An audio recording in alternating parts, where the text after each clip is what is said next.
Assalamualaikum warahmatullahi wabarakatuh.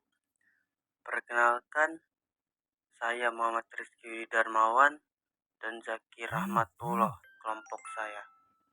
Di sini kami akan menjelaskan tentang hasil diskusi kami, tugas biologi tentang konvensional acar. Pendahuluan. Bioteknologi konvensional adalah bioteknologi yang memanfaatkan langsung mikroorganisme seperti bakteri atau jamur. Kemudian, enzim yang dihasilkan oleh mikroorganisme dan terlibat dalam fermentasi proses peragian untuk menciptakan produk atau jasa juga termasuk dalam bioteknologi konvensional. Dengan menggunakan bakteri tersebut, manusia tidak memanipulasi atau menangani teknik tersebut. Manusia hanya menciptakan kondisi dan makanan yang tepat untuk pertumbuhan bakteri yang optimal. Bioteknologi konvensional seringkali dilakukan secara sederhana dan tidak diproduksi dalam jumlah banyak. Dalam industri makanan, fermentasi adalah aktivitas mikroorganisme dalam makanan untuk mendapatkan produk yang diinginkan. Perhatikan bahwa fermentasi adalah proses produksi energi dalam sel dalam kondisi anaerobik tanpa oksigen. Langkah 1. Pembuatan acar. Kupas timun, potong-potong timun sesuai selera, bisa dibentuk dadu atau memanjang. Ambil bagian yang putih, sisihkan bagian bijinya. Lebih enak menggunakan timun muda.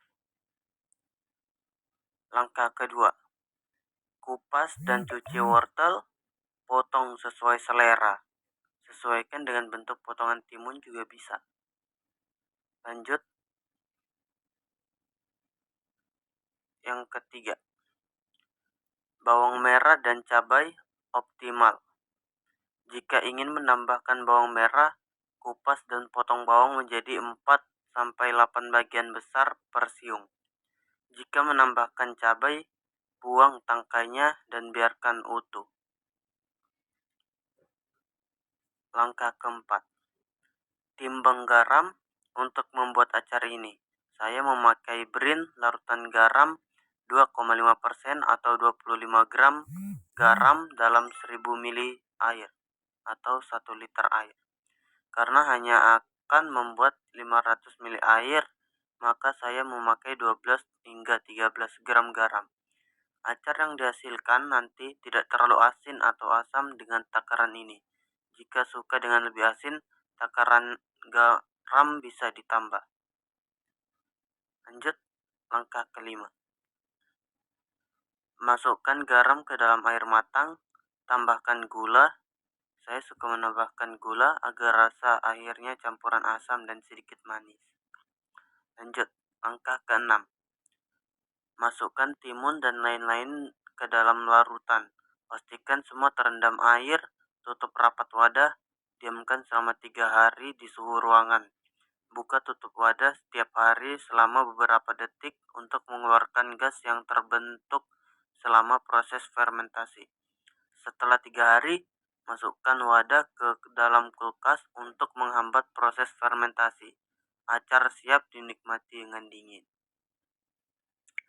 Dan bahan-bahan untuk membuat acar yaitu 1 buah timun, 1 buah wortel, 5 siung bawang merah, cabai rawit atau cabai rawit hijau, 500 ml air, 12 gram garam, dan 1 sendok gula makan. Dan hal yang bisa menggagalkan pembuatan acar ini adalah jika menggunakan jeruk nipis sebagai pengganti cuka makan, dan yang kedua, terlalu banyak isian lain setelah timun dan wortel. 3. Tidak difermentasi. Ya, kesimpulan yang dapat kita ambil berdasarkan hasil pengamatan, maka dapat ditarik kesimpulan bahwa acar mentimun wortel adalah produk makanan yang proses pembuatannya tidak terlalu rumit, karena bahannya juga cukup mudah untuk didapatkan, yaitu mentimun, wortel, bawang merah, dan cabai merah atau cabai rawit. Ya, sekian dari kami. Wassalamualaikum warahmatullahi wabarakatuh.